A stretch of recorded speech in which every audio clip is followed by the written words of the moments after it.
Hello everyone, welcome to पाठशाला। जैसा मैंने कहा था कि हम ह्यूमन फिजियोलॉजी से स्टार्ट करेंगे, तो अभी हम पढ़ते हैं यहाँ पे breathing and exchange of gases. इस चैप्टर से हम स्टार्ट करते हैं। तो आई होप कि तुम सबको बेसिक नॉलेज तो होगी इसके बारे में। तो चलो स्टार्ट करते हैं।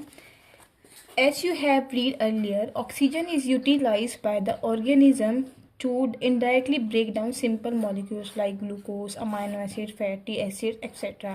लेकिन तुम सबको पता ही होगा कि ऑक्सीजन जो है हमारी बॉडी में उसकी नीड क्यों है।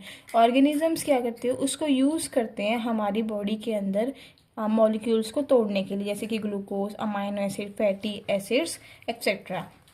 ठीक है, अब इसको यूज़ इस तरीके से क्यों करना है, क्योंकि इस प्रोसेस से क्या होता है कि ब्रेकडाउन के बाद हमको एनर्जी मिलती है जो हमारी बॉडी में अलग अलग एक्टिविटीज़ के लिए ज़रूरी है।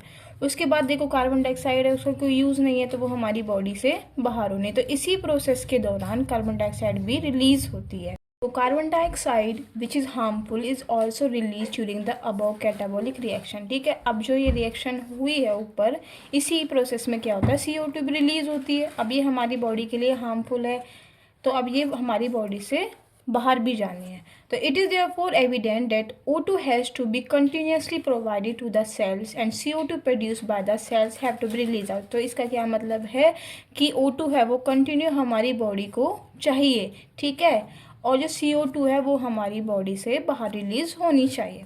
This process of exchange of O2 from the atmospheric with CO2 produce by the cells is called breathing. तो यही जो प्रोसेस है कि प्रोसेस एक्सचेंज होता रहता है O2 और CO2 को एटमोसफेयर से और हमारी बॉडी से, इसी प्रोसेस को हम क्या बोलेंगे, ब्रीथिंग। ठीक है, कॉमनली हम इसको रेस्पिरेशन भी बोलते हैं। Place your hands on your chest, you can feel that chest moving up and down. अब कह रहे हैं कि जब हम ब्रीथिंग हम सांस लेते हैं तो हमारी जो चेस्ट है वो कभी अप और डाउन मूवमेंट होती है। You know that it is due to breathing. तो तुम्हें पता है कि किसकी वजह से, ब्रीथिंग की वजह से। अब हाउ डू वी ब्रीथ, अब कैसे हम ब्रीथ करते हैं। The respiratory organs and the mechanism of breathing are describe in the following sections of this chapter. ठीक है, तो इसी पूरे चैप्टर में हमें यही पढ़ना है कि रेस्पिरेटरी ऑर्गन्स क्या हैं, ब्रीथिंग का मैकेनिज्म क्या है, ये सारा इसी पूरे चैप्टर में हम पढ़ेंगे।